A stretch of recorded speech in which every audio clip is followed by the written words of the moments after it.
ಮಾಡಿದೆ. ಎಲ್ಲ ವಿದ್ಯಾರ್ಥಿಗಳು ಕೂಡ ಸಂತೋಷವಾಗಿದ್ದಾರೆ, ಸಂತೃಪ್ತರಾಗಿದ್ದಾರೆ. ಆದರೂ ಕೂಡ ದೇಶದ್ರೋಹಿಗಳನ್ನ, ದೇಶ ವಿರೋಧಿ ಶಕ್ತಿಗಳನ್ನ, ತುಕಡೆ ಗ್ಯಾಂಗ್ಗಳನ್ನ ಜೋಡಿಸಿಕೊಂಡು ಜಂತರ್ ಮಂತರ್ನ ಮುಂದೆ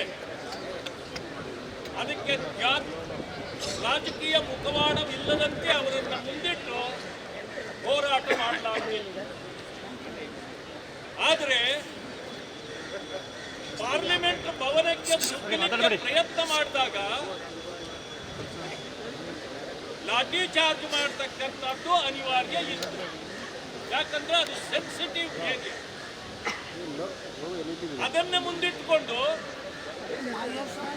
ಯಾವ್ಯಾವ ದುಷ್ಟ ಶಕ್ತಿಗಳ ಪಕ್ಷಗಳ ಮುಖಂಡರು ಅವರೆಲ್ಲರೂ ಪ್ರತ್ಯಕ್ಷ ಆಗೋದು.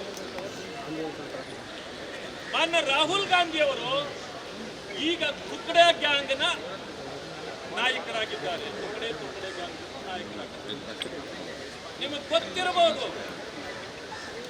ಎಲ್ಲರೂ ಮದುವೆಯಾಗ ಒಂದೇ ಸಾರಿ ಹೋಗ್ತಾರೆ ಹೊರದೇಶಕ್ಕೆ, ಹನಿಮೂನ್ಗೆ. ಪಾಪ ನಮ್ಮ ರಾಹುಲ್ ಗಾಂಧಿ ಅವರು ಪದೇ ಪದೇ ಹೋಗ್ತಾರೆ.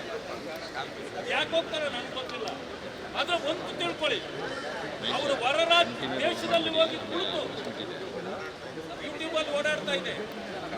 ಅವರು ಮತ್ತೆ ಇಲ್ಲಿ ಬರೋಷ್ಟೊತ್ತಿಗೆ ನಮ್ಮ ದೇಶದಲ್ಲಿ ಏನಾದ್ರೂ ಒಂದು ಗಂಡಾಂತರ ಆಗುತ್ತೆ.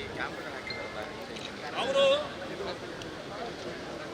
ಅಲ್ಲಿ ವ್ಯವಸ್ಥೆ ಮಾಡ್ಕೊಂಡು ಬರ್ಲಿಕ್ಕೆ ಹೋಗಿರ್ತಾರೋ ಅಥವಾ ನನ್ನ ಪಕ್ಷಕ್ಕೆ ಈ ದೇಶದಲ್ಲಿ ಯಾರು ಹಣ ಕೊಡ್ತಿಲ್ಲ, ನಡೆಸಬೇಕಾಗಿದೆ ನನ್ನ ಪಕ್ಷ, ದಯವಿಟ್ಟು ನನ್ನ ಸಹಕಾರ ಕೊಡಿ ಅಂತ ಹೇಳಿ ಚೈನಾದವ್ರ ಜೊತೆಯಲ್ಲಿ, ಬಾಂಗ್ಲಾದೇಶದವ್ರ ಜೊತೆಯಲ್ಲಿ, ಪಾಕಿಸ್ತಾನ ಜೊತೆಯಲ್ಲಿ ಭಿಕ್ಷೆ ಬೇಡಲಿಕ್ಕೆ ಹೋಗ್ತಾರೋ ನನಗೆ ಗೊತ್ತಿಲ್ಲ.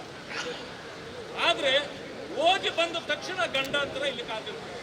ಇದನ್ನೇ ಇದುವರೆಗೂ ಅವ್ರು ಮಾಡ್ಕೊಂಡು ಬಂದಿದ್ರು. ಮೊನ್ನೆ ಒಂದು ವಾರದ ಹಿಂದೆ ಹೋಗಿ ಬಂದ್ರಲ್ಲ, ಇದು ಈಗ ನಮಗೆ ಕಣ್ಣು ಮುಂದೆ ರಾಜ್ತಾ ಇದೆ. ಇದಕ್ಕೆ ಹೋಗಿದ್ರು ಅಂತ ಈಗ ಪತ್ರಿಕೆಗಳಲ್ಲೂ ಬರಲಿಕ್ಕೆ ಪ್ರಾರಂಭ ಆಗಿದೆ.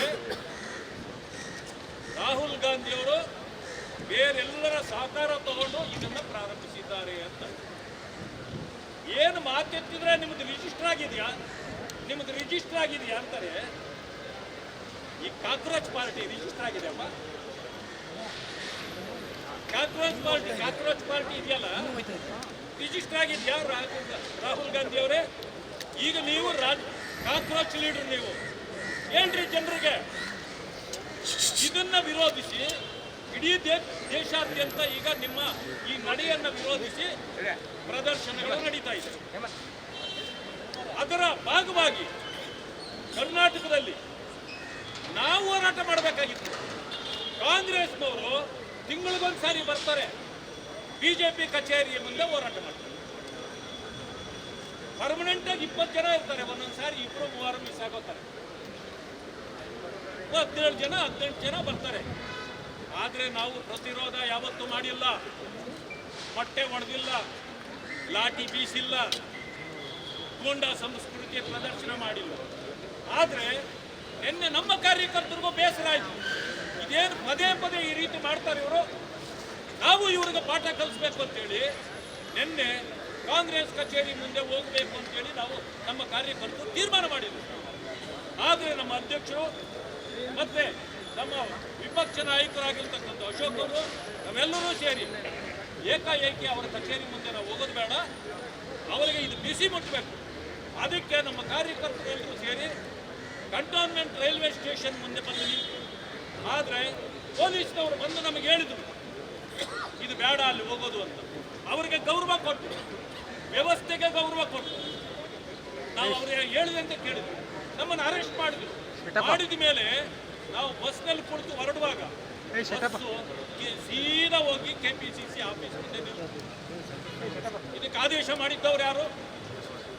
ನಾವು ಮಾಡಿದ್ವಾ? ಹರಿಪ್ರಸಾದ್ ಅವರು ಮಾಡಿರ್ಬೇಕು, ಇಲ್ಲಾಂದ್ರೆ ಮುಖ್ಯಮಂತ್ರಿಗಳೇ ಮಾಡಿರ್ಬೇಕು. ಅಲ್ಲಿಗೆ ಹೋದ ತಕ್ಷಣ ನಮಗೆ ಪರಿಚಯ ಆಗಿದ್ದು ಲಾಠಿಗಳು, ಮೊಟ್ಟೆಗಳು. ಅರೆ ಮೊಟ್ಟೆಗಳು ನಿಮ್ ಕೆಪಿಸಿಸಿ ಕಚೇರಿಯಲ್ಲಿ ಮೊಟ್ಟೆಗಳು ಇರ್ತಾವಂತಂದ್ರೆ ನಿಮ್ದೇನು ಕೋಳಿ ಫಾರ್ಮ ಕೆಪಿಸಿಸಿ?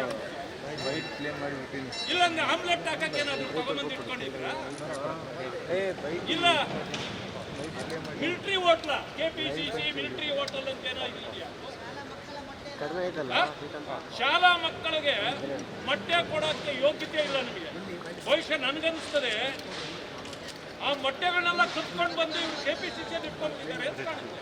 ಇಲ್ಲಾಂದ್ರೆ ರೆಡಿಮೇಡ್ ಮೊಟ್ಟೆ ಎಲ್ಲಿ ಸಿಗುತ್ತೆ ಇವ್ರಿಗೆ? ಮೊಟ್ಟೆಗಳಿಂದ ಹೊಡೆದಿದ್ದಾರೆ, ಲಾಠಿಗಳಿಂದ ಹೊಡೆದಿದ್ದಾರೆ.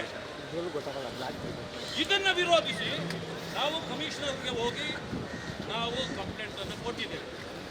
ಕೊಟ್ಟ ಮೇಲೆ ಸುಮಾರು 100-150 ಜನ ಈ ಕಸ್ಬಿನಲ್ಲಿ ಇದ್ರೆ 5 ಜನ ಅರೆಸ್ಟ್ ಮಾಡಿದ್ದಾರೆ. ಅದ್ರ ಮೇಲೆ ಯಾವುದೇ ಸೆಕ್ಷನ್ ಹಾಕಿಲ್ಲ. ಅಂದಮೇಲೆ